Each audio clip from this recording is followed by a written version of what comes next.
I am Madison Carter, 30 years old and living the dream in my tiny but perfect downtown Chicago apartment. At least I was until last Sunday, when my parents dropped a bomb over pot roast. "Your sister will live in your apartment," they announced, like they were telling me the weather forecast. Their eyes dared me to object, but I just nodded and cut another piece of meat. Some battles are fought in the moment. Others require strategy. And sometimes, you need to let a complete stranger open your door, if only they had asked first. Before I tell you this wild story, let me know where you are watching from. Hit that like button and subscribe if you have ever had family members who think your boundaries are optional. Trust me, you will want to see how this unfolds. Growing up as the eldest Carter daughter meant one thing: responsibility. While other kids got allowances for existing, I babysat, mowed lawns, and tutored my way through high school. By 18, I had saved enough for my first semester of community college. 2 years later, I transferred to Columbia College Chicago on partial scholarship, working nights at a coffee shop to cover rent in a shared apartment with 3 other girls. No one handed me anything. Amanda arrived 5 years after me, a surprise baby who instantly became the family treasure. Where I was practical, she was creative. Where I was cautious, she leaped without looking. And where I worked for everything, Amanda simply had to ask. It was cute when she was 5 and needed someone to build her dollhouse. Less cute at 25 when she needed someone to pay her rent. Again. The pattern began early. My 13th birthday party was downsized because Amanda had a dance recital the same weekend. My high school graduation dinner became a family discussion about which preschool would nurture Amanda's artistic talents. When I landed my first graphic design internship, the celebration lasted exactly 12 minutes before Mom remembered Amanda needed new soccer cleats. I adapted, learned to celebrate my wins privately, built a life away from the suburban Chicago neighborhood where my parents still lived in the same 4-bedroom colonial they bought when I was 3. Their house remained frozen in time. My teenage bedroom converted to a crafting space while Amanda's room stayed pristine despite her moving out 3 years ago. Or rather, attempting to move out. The first apartment lasted 6 months until the roommate drama became too much. The second place ended when Amanda decided retail jobs were beneath her artistic temperament. The third apartment, the one she was now apparently being evicted from, had been a miracle of timing 8 months ago. I wonder if they ever had the rent conversation with Amanda, I thought while driving to our monthly family dinner. Probably not. My 1-bedroom apartment in Printer's Row was my sanctuary. 650 square feet of hardwood floors, exposed brick, and carefully curated furniture. I had painted the walls myself, installed floating shelves for my book collection, and splurged on a real leather couch that took 4 months of saving. The building was a converted factory with high ceilings and huge windows that flooded the space with afternoon light, perfect for a graphic designer who appreciated good aesthetics. Every piece in my apartment told a story. The vintage drafting table I used as a desk came from an estate sale. The mid-century credenza held my record collection, and the turntable I restored. Even my dishes were deliberately chosen, Heath ceramics in a soft blue that made my morning coffee ritual feel special. My parents had visited exactly twice in the 3 years I lived there. Both times my mother had looked around with the tight smile that meant she was calculating how much everything cost and whether it was worth it. Now, sitting at their dining table with the same faded floral centerpiece they had used for a decade, I was answering the usual questions about my job at Vertex Creative. Yes, the healthcare client project was going well. No, I was not dating anyone seriously. Yes, I was still enjoying the neighborhood, despite the parking challenges. Dad passed the mashed potatoes. Mom refilled wine glasses. The conversation flowed around me until Mom cleared her throat. "You heard Amanda is having trouble with her roommate situation, right, Madison?" Mom said, glancing at Dad for support. I nodded, mouth full of pot roast. Amanda had texted a long, dramatic tale about her roommate Jessica being unreasonable about bills and boyfriends staying over. Well, they asked her to leave. Dad continued, setting down his fork with authority. She has until the end of the month. That is unfortunate, I said cautiously, already feeling the familiar tightening in my chest. Do you have any leads on new places? My parents exchanged one of their looks, the kind that had preceded every unwelcome announcement of my childhood. The thing is, rental prices are outrageous right now, Mom said, and with Amanda still trying to get her jewelry business off the ground, she needs to save money. My apartment suddenly felt very far away, and simultaneously too close to this conversation. Your sister will live in your apartment, Dad said, matter of fact, as if telling me about a change in trash pickup schedule. You have that pull-out couch, and it would just be temporary. Amanda, who had been unusually quiet, suddenly found her voice. I will barely be there, Maddie. I have so many craft fairs coming up, and I promise I will look for my own place super quickly. Her smile was the same one that had gotten her out of curfew violations and fender benders, the one that made our parents melt and reach for their wallets. I stabbed a green bean and said nothing.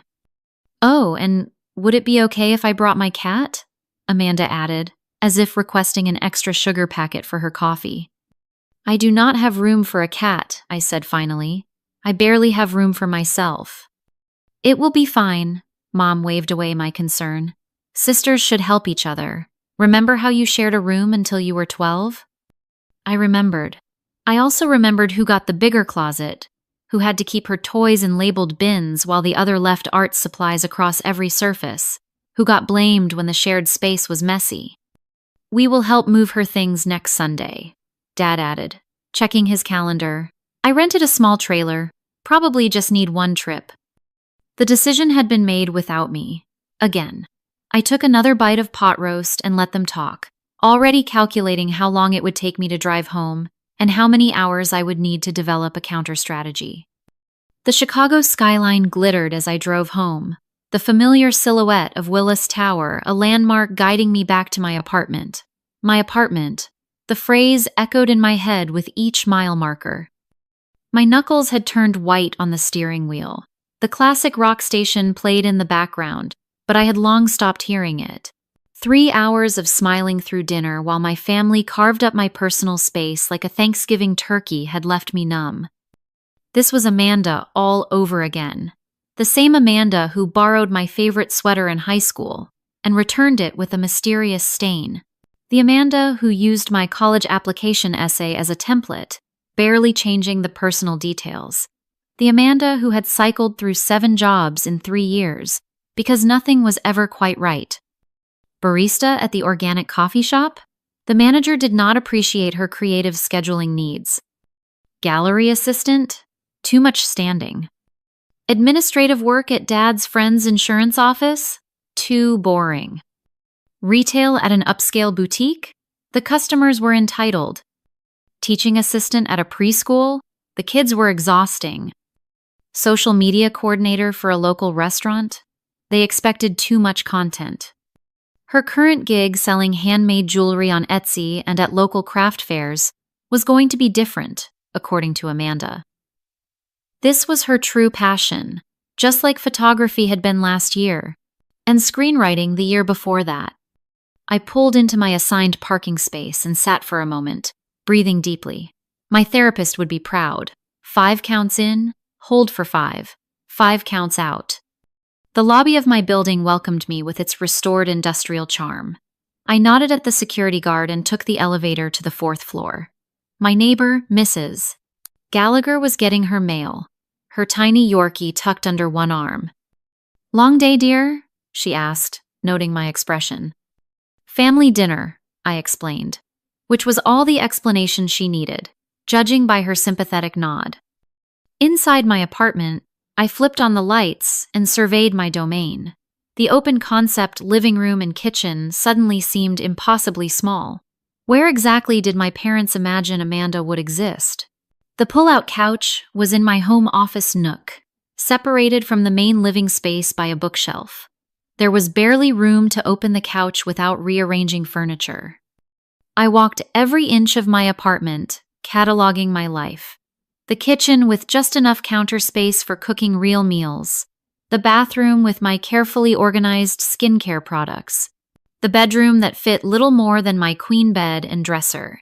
The living room where I unwound with books and Netflix. Adding Amanda would be like trying to pour a gallon of water into a pint glass. Impossible without significant spillover. I called Jasmine, my best friend since sophomore year of college. They did what? She practically shouted when I explained. Without asking you? I could picture her pacing her apartment in Lincoln Park, gesturing wildly, as she often did when agitated. Yes, and they have already rented a trailer. They are bringing her next Sunday. They did not even phrase it as a question. Just, your sister will live in your apartment. Jasmine went quiet for a moment, which was unlike her. Then, tell them no.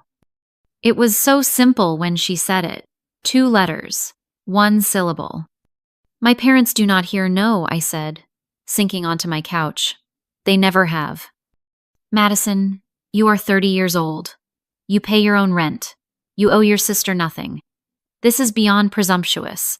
This is insane. She was right, of course. But years of family conditioning do not disappear overnight. When I hung up, I tried calling my parents. Mom sent me to voicemail twice before texting that they were watching a movie and would talk tomorrow. I texted instead, attempting to reason with them. Me, I really think we should discuss this apartment situation more. My place is very small. Mom, it will be cozy. Sisters bonding again. It will be good for both of you. Me, I work from home 3 days a week. I need my office space. Mom, Amanda is very considerate. She will work around your schedule. The same Amanda who had played guitar at 3 in the morning during my finals week? The Amanda who considered headphones optional when watching reality television? That considerate Amanda? I texted my sister directly. Me, Amanda, I know you are in a tough spot, but my apartment really is too small for 2 people. Amanda, Mom and Dad already told me it was fine. Do not be so selfish, Maddie. It is just for a little while. Me, how long is a little while? Amanda, until I figure things out. My jewelry is really starting to take off. I just need to build my Instagram following. Me, what about your cat? I cannot have a cat here. Amanda, Whiskers is super chill. You will not even notice him. Me, I do not have space for a litter box, or cat food, or cat hair on everything. Amanda, whatever. Mom said it would be fine. Of course she did. Sleep evaded me that night. I tossed and turned, imagining my carefully constructed life dismantled piece by piece. The project deadline looming at work seemed suddenly insurmountable, alongside this new family drama. My team at Vertex Creative was counting on my designs for the healthcare client presentation on Friday. The concept boards were nearly finished, but I still needed to refine the typography and color palette. My boss had entrusted me with this major account after just 18 months at the company, a vote of confidence I was determined to validate. The next morning, Tyler from the copywriting department noticed my distraction immediately. Rough weekend? He asked, setting a coffee on my desk.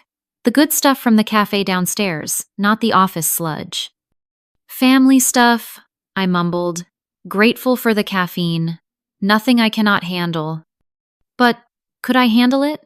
The question followed me through meetings and design revisions. By Wednesday, the stress had manifested as a persistent headache behind my right eye. You seem off, Madison, Catherine, my boss, said after I fumbled through an internal presentation. Everything okay with the WellPath project? Catherine was 45, impeccably dressed, and had worked her way up in advertising when women were still being asked to make coffee in client meetings. She did not tolerate excuses, but had shown me unexpected kindness when I had strep throat last winter. Just some personal stuff, I assured her. The presentation will be perfect by Friday. She studied me for a moment. Family or relationship? Was I that transparent? Family, I admitted, boundaries being crossed. She nodded once. Handle it. Whatever you need to do, your work is too good to be compromised by other people's drama. Those words echoed as I stared at my ceiling that night. Handle it. Whatever you need to do. The solution began to form, nebulous at first, then gaining clarity with each passing hour. By morning, I knew exactly what I needed to do, or rather, what I needed to not do. Sunday night's family dinner revelation had set off a chain reaction. By Monday morning, I had 17 text messages from my mother detailing what Amanda would need in the apartment. By Tuesday, my father had emailed a spreadsheet of Amanda's furniture with dimensions, asking which pieces would fit in my place. The correct answer was none, but that detail seemed irrelevant to them. I decided to approach the building management about visitor policies, hoping for some bureaucratic rule that would save me. Richard Gomez, the building manager, was arranging maintenance schedules in the small office off the lobby when I knocked. "Miss Carter, what can I do for you?" he asked, gesturing to the chair across from his desk. I settled in, explaining my predicament as professionally as possible. "So officially, how long can guests stay before they need to be on the lease?" Richard adjusted his glasses. "Technically, visitors should not stay more than 14 consecutive days without being added to the lease, but enforcement is complaint-based." He leaned forward. "Is your guest going to be disruptive?" I considered my sister's history, potentially. He nodded knowingly. "Well, adding someone to the lease requires management approval, income verification, and an additional security deposit. And we would need to convert your lease from a 1-bedroom to a 2-bedroom rate." The information was useful, though not as immediately helpful as I had hoped. I thanked Richard and headed for the elevator, deep in thought. As the doors opened on the 4th floor, I nearly collided with a tall man carrying a moving box. "Sorry about that," he said, stepping back. The box balanced precariously in his arms. "No problem," I replied automatically, reaching out to stabilize the wobbling container. "Moving in?" He nodded, adjusting his grip. 4E, just transferred here for work." 4E was directly across from my apartment. 4F. "I am your neighbor then. Madison Carter?" I offered my hand after he set the box down. "Marcus Reynolds," he replied, shaking it. "Any tips for a Chicago newcomer?" Something about his direct gaze and easy smile made me pause. "Do you like deep dish pizza?" "Is that a trick question?" He laughed. "Because I am contractually obligated as a New Yorker to say no, but I am willing to be converted." "Giordano's delivers to this building," I found myself saying. "Maybe once you are settled in, we could order in? Consider it your official Chicago initiation." The spontaneous invitation surprised me as much as him, but his quick acceptance felt right somehow. 2 nights later, we sat in my apartment with an embarrassing amount of pizza between us. I had cleared my dining table of work materials, a rarity that showcased how little I entertained. Marcus proved to be an excellent dinner companion. He told stories about growing up in Queens, his work as a security consultant for businesses, and his recent transfer to the Chicago office. I shared sanitized versions of my graphic design projects, neighborhood recommendations, and carefully curated anecdotes about my family. Until my phone buzzed for the 12th time that evening, and I could not hide my grimace. "Everything okay?" Marcus asked, concern evident. Perhaps it was the wine. Perhaps it was the mounting pressure. Perhaps it was simply finding a neutral party who might understand. Whatever the reason, I found myself explaining the entire situation with my family and Amanda's imminent arrival. To his credit, Marcus did not immediately offer solutions or minimize my concerns. He just listened, occasionally asking clarifying questions. "So they never actually asked if she could stay with you? Just announced it?" I nodded, refilling my wine glass. "My whole life with them, honestly." "That must be incredibly frustrating," he said thoughtfully. "What are you going to do?" "I have tried reasoning with them. They do not listen. I have tried explaining the physical limitations of the space. They think I am being selfish. I have even mentioned the lease restrictions. They suggested I just not tell the management." My fingers traced the rim of my glass. I think I am just going to have to let this play out differently than they expect. How so? I am considering not being here when they arrive on Sunday. Marcus raised an eyebrow. That is certainly one approach. Would it help, though? I shrugged. Probably not long term, but it might make the point that they cannot steamroll me. He nodded thoughtfully. In my line of work, we talk a lot about security systems and protocols, but the most important security measure is always psychological, setting clear boundaries and consequences. The conversation shifted to other topics, but that phrase stuck with me. Clear boundaries and consequences. The rest of the week passed in a blur of work deadlines and increasing anxiety. My presentation for the healthcare client went well, but I barely registered Catherine's approving nod as the clients left. My mind was too full of Sunday's approaching confrontation. Thursday night brought a panic attack, my first in over a year. I sat on my bathroom floor at 2 a.m, counting my breaths and trying to slow my racing heart. The familiar thoughts circled like vultures. I am a bad daughter. I am a bad sister. I should just go along with it. It would only be temporary. Why am I making this so difficult? My therapy session on Friday was a lifeline. Dr. Lillian Chen had been helping me work through my people-pleasing tendencies for nearly a year. What would happen if you simply said no? She asked, after I recounted the week's developments. They would ignore it. They would still show up with her things. And then, I would feel forced to let them in. Would you, though? She pressed gently. Are they physically stronger than you? Do they have a key to your apartment? No, but the trail of implications hung in the air between us. Madison, you have been giving your power away to your family for years. They are used to you accommodating their wishes regardless of your own needs. The only way to change that dynamic is to change your behavior. She made it sound so simple. The key insight came later that evening, as I was leaving my building and saw Marcus testing a small security camera by his door. He explained it was a simple motion-activated model that sent alerts to his phone. Extra security for the new place, he explained. Occupational habit. As I nodded politely, the plan crystallized in my mind with perfect clarity. I invited Marcus for coffee the next morning. The local cafe, 2 blocks from our building, had become a weekend ritual for me, their cardamom lattes and almond croissants a necessary indulgence. He arrived precisely on time, dressed casually in jeans and a gray Henley. Something about his measured movements suggested military background, though he had not mentioned it. "Thanks for meeting me," I said after we had settled at a corner table. "I have an unusual favor to ask." His expression remained neutral, waiting for me to continue. "Remember my family situation?" I explained my plan, watching his face for signs of judgment or reluctance. Instead, I saw thoughtful consideration. "So you want me to pretend to be your roommate when they arrive?" he clarified. "Yes, just answer the door, act confused about who they are, and stall until I get there." "What is your end goal?" he asked, stirring his coffee methodically. The question caught me off guard. My end goal?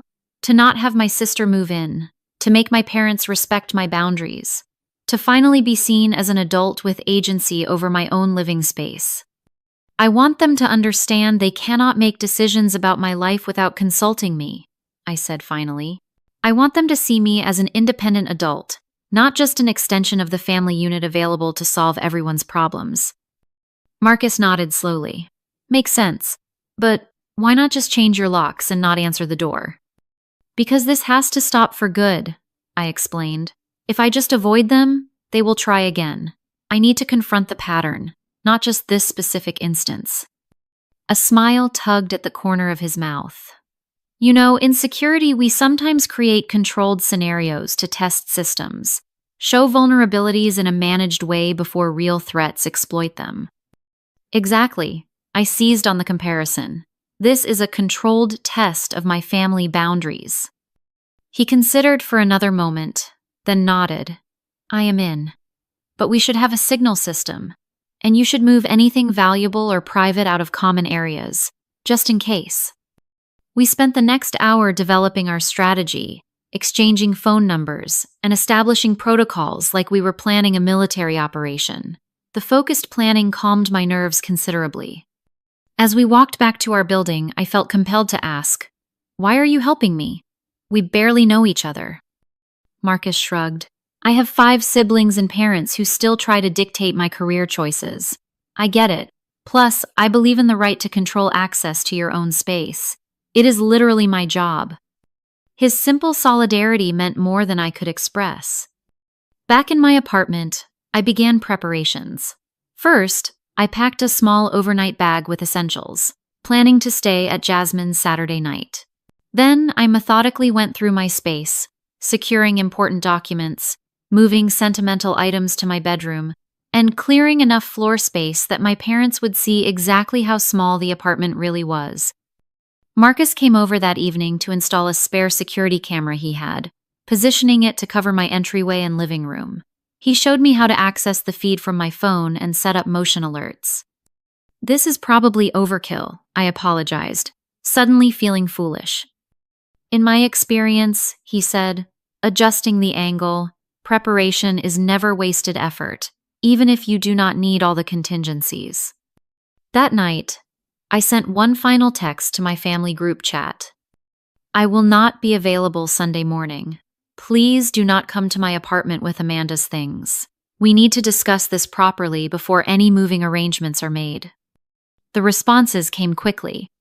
"Mom, we have already rented the trailer, Madison. Do not be difficult." "Dad, we will be there by 11. Amanda has a lot to move." "Amanda, cannot wait to be roomies again, just like old times." They had not heard a word I said. Or rather, they had heard but dismissed it entirely, the familiar pattern that had defined our family dynamic for decades. As I stared at their messages, a strange calm settled over me. I was done being the accommodating daughter, the reliable sister, the family fixer. Sunday would be different. Marcus and I had dinner in his apartment Saturday night, a simple pasta dish he had prepared. His place was minimally furnished but oddly homey, with framed maps on the walls and bookshelves filled with history and technical volumes. "Are you nervous about tomorrow?" he asked as we finished eating. "Less than I expected," I admitted. "More determined than anything." "Good.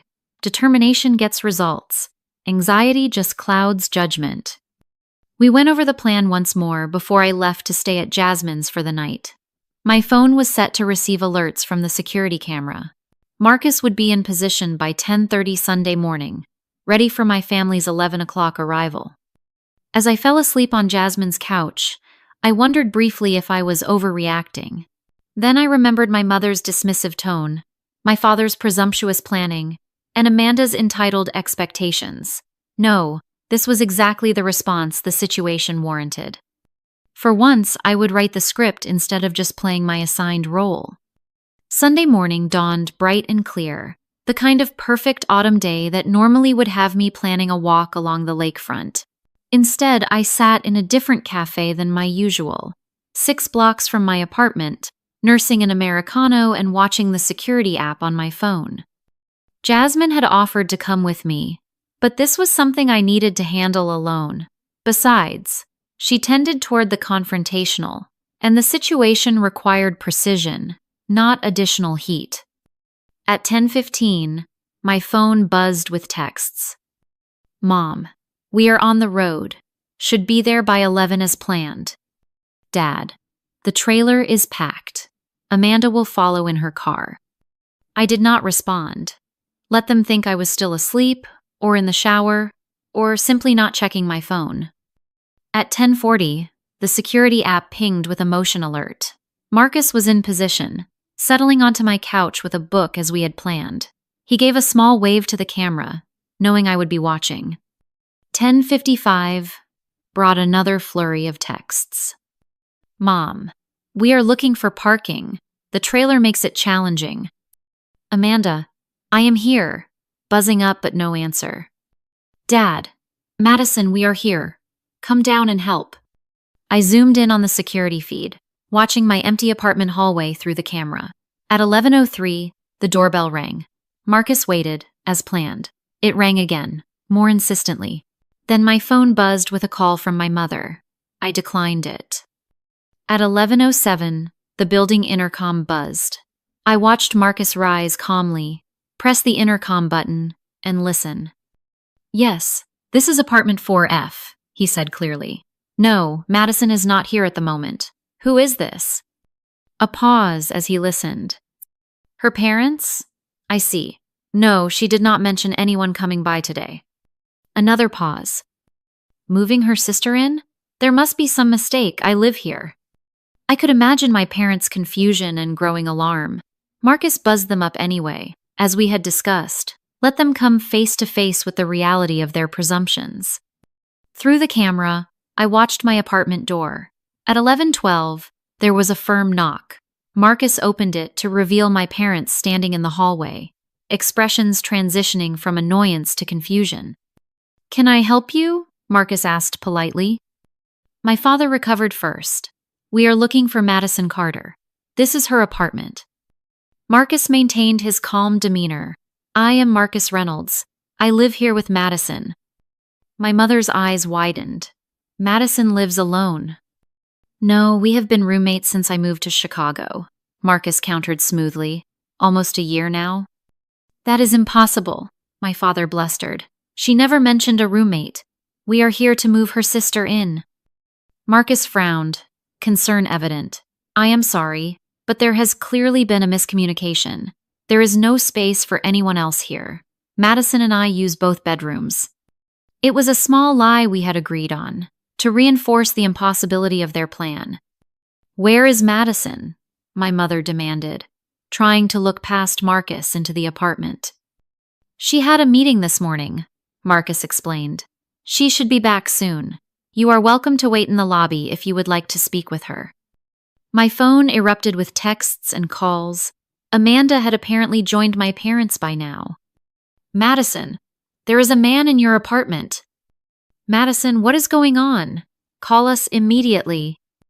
I waited another 10 minutes, watching the increasingly tense conversation through the security feed, before finally responding. "I am on my way home now. Please wait in the lobby." As I gathered my things and paid for my coffee, I felt surprisingly steady. The time for avoidance and accommodation was over. I was prepared for the confrontation ahead. The 6-block walk gave me time to center myself. I rehearsed what I would say, focusing on clear, direct statements rather than accusations or apologies. By the time I rounded the corner to my building, I was ready. My family had not gone to the lobby as requested. They were standing on the sidewalk near the entrance, Amanda leaning against her compact car while my parents paced beside the rented trailer hitched to Dad's SUV. The trailer was packed with furniture and boxes, a visual representation of their presumption. Mom spotted me first. "Madison!" she called, striding toward me with that particular mix of relief and irritation she had perfected during my teenage years. "What is going on? Who is that man in your apartment?" I stopped a few feet away, creating deliberate space between us. "That is Marcus," I said calmly. "He lives in the building." "He said he lives with you," Dad interjected, confusion evident. "Is he your boyfriend? Why would you keep that from us?" Amanda pushed off from her car. Hello? What about me? Where am I supposed to go? All my stuff is packed." Several residents entered and exited the building, glancing curiously at our sidewalk drama. Good. Witnesses might help moderate my family's reactions. "No one is moving in with me today," I said clearly. "I told you this multiple times this week. You chose not to listen." "But we already rented the trailer," Mom protested, gesturing at the packed vehicle. "Everything is ready." "That was your choice," I replied. "You made these plans without consulting me. You assumed I would go along with it, as I always have. But not this time." My father's face flushed. "Is this because of that man upstairs? Has he turned you against your family?" The accusation was so absurd I almost laughed. "No, Dad. This is because, for 30 years, You and Mom have made decisions about my life without my input. You have volunteered my time, my space, and my resources without asking. You have prioritized Amanda's needs over mine consistently, and I have let you, because I wanted your approval. But I am done with that pattern. Amanda's eyes welled with tears, right on cue. I cannot believe you would leave me homeless, Maddie. Where am I supposed to go? The same place anyone else goes when they need housing, I said, not unkindly. You find an apartment you can afford. You get roommates through proper channels. You budget and plan. She is your sister, Mom hissed, stepping closer. Family helps family. I stood my ground. Yes, they do. But help is not the same as enabling, and it is not help if it is demanded rather than requested. A small crowd of neighbors had gathered at a discreet distance, pretending not to listen while obviously absorbing every word. I turned to address my parents directly. I would like you both to come upstairs so we can talk privately, I said. Amanda, you should call Brittany. Did not she offer you her spare room last month? Amanda's surprise confirmed my guess. We had the same social circles in high school, and I still saw occasional updates through mutual friends. Brittany had mentioned having a room available during the brief conversation we had at a mutual friend's birthday party. How did you know about that?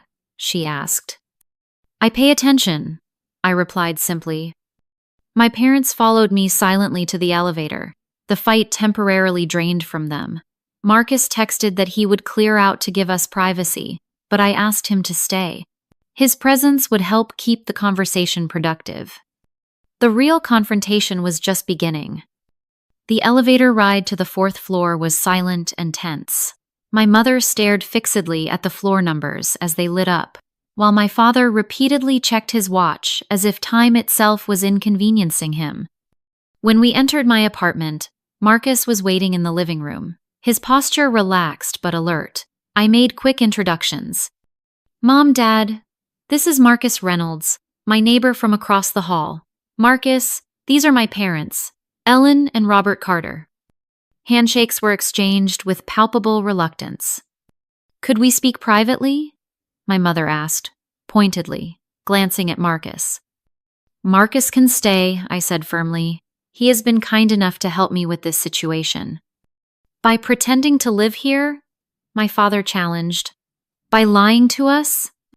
Marcus met his gaze evenly, by respecting Madison's boundaries when others would not.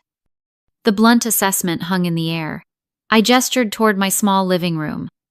Please, sit down. We need to talk about what happened here today, and more importantly, why it happened. My parents perched uncomfortably on my couch. I took the armchair while Marcus leaned against the kitchen counter, present but giving us space. For 30 minutes, I spoke more honestly to my parents than I had in years. I explained how their pattern of making decisions for me had eroded my autonomy and self-confidence. How their consistent prioritization of Amanda's needs had taught me my feelings were secondary. How their dismissal of my objections about the apartment situation was the breaking point in a lifetime of similar dismissals. To my surprise, they actually listened. Perhaps it was the shock of the morning's events, or the presence of an outsider, or simply the fact that I was speaking with a conviction they had rarely witnessed. When I finished, my mother spoke first. We thought we were helping, she said quietly. We never meant to make you feel less important. I know, I acknowledged, but impact matters more than intent, and the impact has been significant. My father cleared his throat.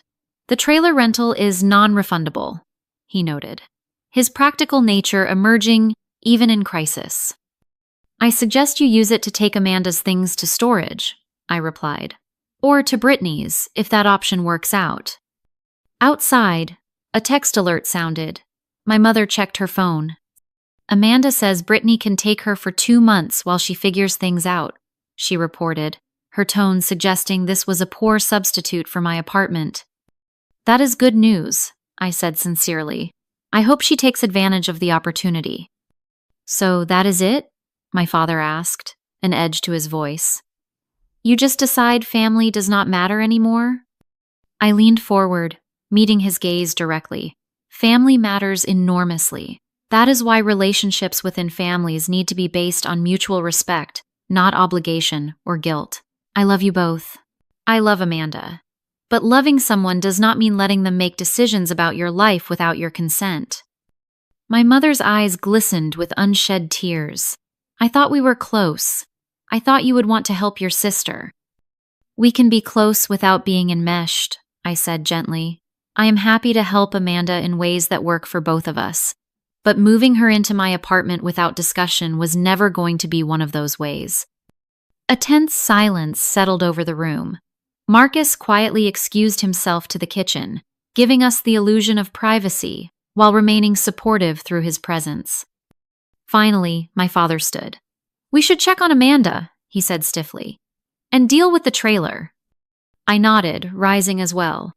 I think that is best. Will you come to dinner next month?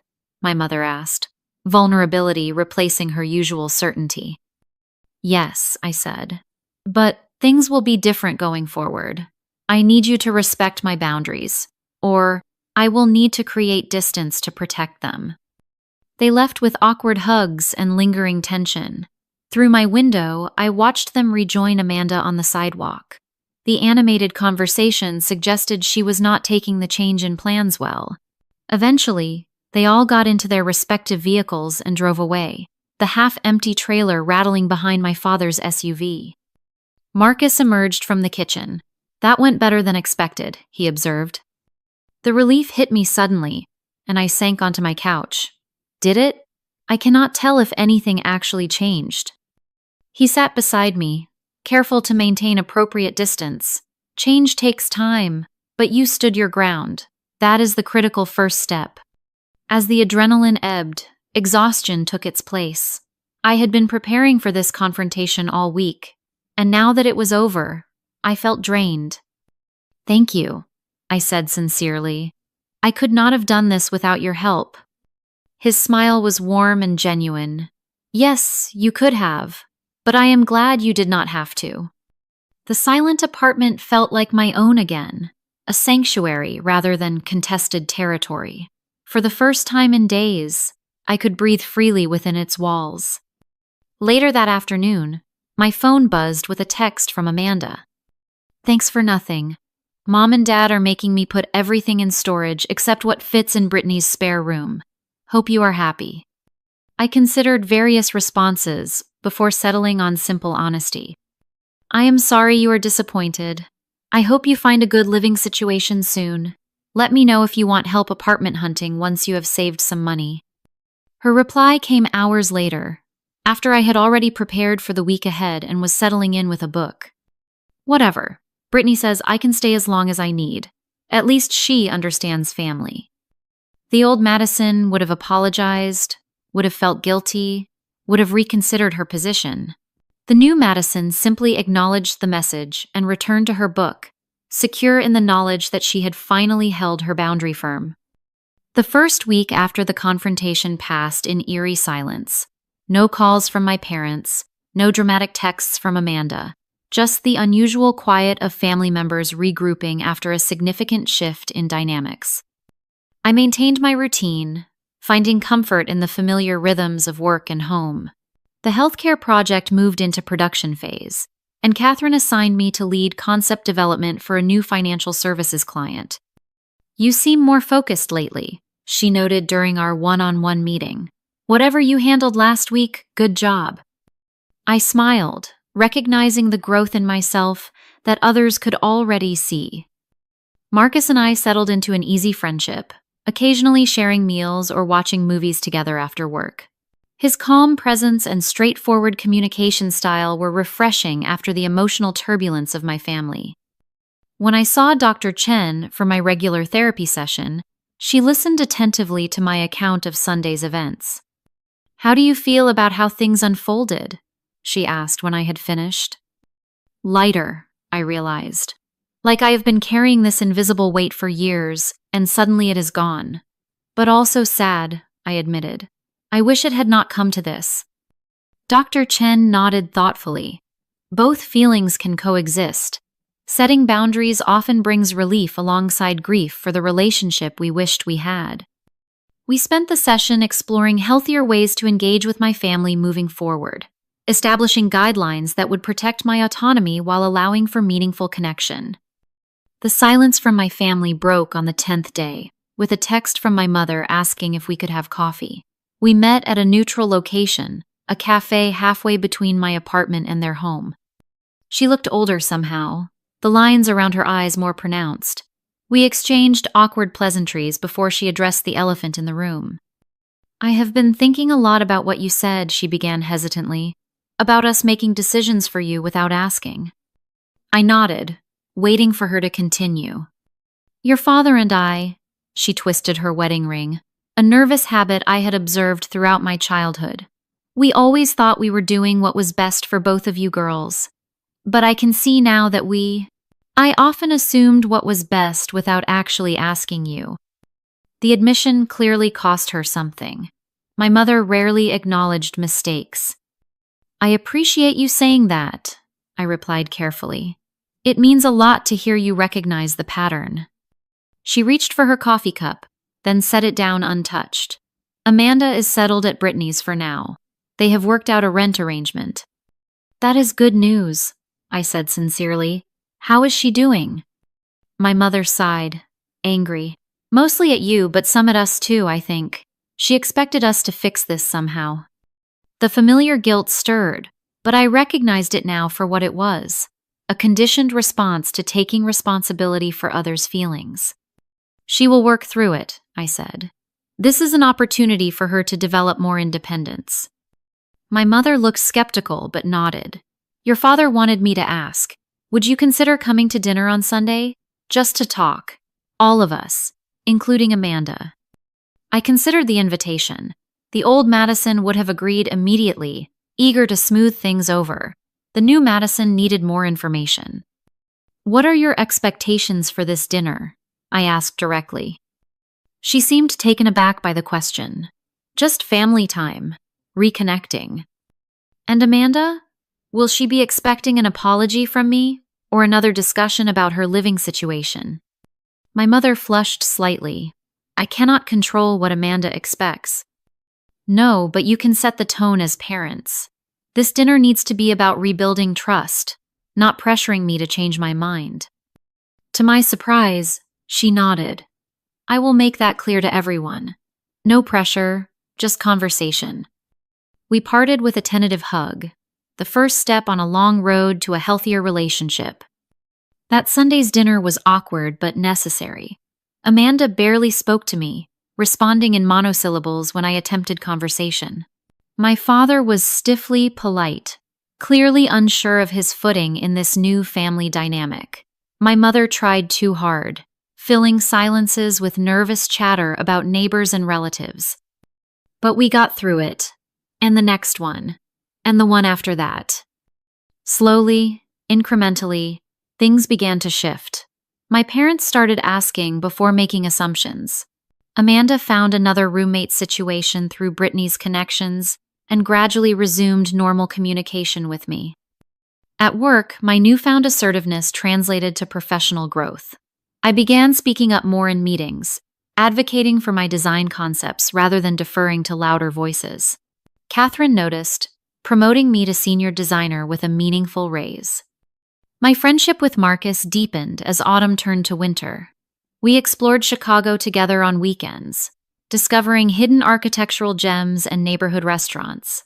When he asked me to dinner at an upscale restaurant near the river, the shift from friendship to something more felt natural and unhurried. 6 weeks after the confrontation, Amanda asked if we could meet for coffee. She arrived at the cafe looking more mature somehow, her usually elaborate makeup toned down, her clothing more practical than fashionable. "So," she began after ordering, "I have been thinking about what happened." I nodded, giving her space to continue. "At first, I was just really angry," she admitted. "I thought you were being selfish and mean, but then I started therapy. Brittany suggested it, actually." This was unexpected. Our family did not discuss mental health openly. My own therapy journey had been a private matter. That is great, I said sincerely. How is it going? She shrugged. Hard, but good, I guess. My therapist helped me see some patterns, how I always expect others to fix things for me, how I have not really been taking responsibility for my life. The self-awareness surprised me. Amanda had never been particularly introspective. Anyway, she continued, twisting her napkin, I wanted to say I understand now why you did what you did, and maybe thanks for not letting me move in. I needed to figure things out on my own. Emotion tightened my throat unexpectedly. Thank you for telling me that. It means a lot. We talked for nearly 2 hours, more honestly than we had in years. About our childhood, our parents' different expectations for each of us, our struggles and aspirations. For the first time, I saw my sister as a complex individual rather than just the favored child who complicated my life. By Christmas, a new family equilibrium had established itself. Not perfect, but healthier. My parents suggested a family therapy session, which proved surprisingly productive. The therapist helped us identify and name the dysfunctional patterns that had defined our relationships for decades. It will take time, the therapist reminded us. These patterns developed over 30 years. They will not resolve in 3 months. But we were trying, all of us. That counted for something significant. Marcus joined us for Christmas dinner, his steady presence a reminder of how this journey had begun. My parents welcomed him warmly, having long since forgiven his role in the apartment confrontation. Amanda brought her new roommate, a sensible graduate student who seemed to be a stabilizing influence. Looking around the table at my imperfect, evolving family, I felt a profound gratitude. The painful confrontation had been necessary to break the old patterns and create space for something healthier to grow. Later that night, sitting with Marcus on my couch in my still blissfully single-occupancy apartment, I reflected on the journey. Do you regret it? He asked. The way things unfolded that day? I considered the question carefully. No, I decided. It was messy and uncomfortable, but necessary. Sometimes you need to disrupt the system to reset it. He nodded, understanding as always. In security, we call that a controlled breach. Sometimes you have to break something to make it stronger. As the new year approached, I realized how much had changed in just a few months. I had found my voice, not just with my family, but in all areas of my life. I had learned that true love, whether familial or romantic, respects boundaries rather than ignoring them. I had discovered that standing up for myself did not mean losing connection with others, but rather created the foundation for more authentic relationships. The journey had not been easy, and it was far from over. Old patterns still emerged occasionally, requiring conscious effort to redirect. But the direction was clear now, the path illuminated by hard-won wisdom. Have you ever had to take a difficult stand with family to protect your own boundaries? I would love to hear your stories in the comments. Sometimes the hardest conversations lead to the most meaningful growth. If this story resonated with you, please hit the like button and subscribe to hear more reflections on family dynamics and personal growth. Thank you for sharing this journey with me. And remember, your space, both physical and emotional, is yours to define and protect.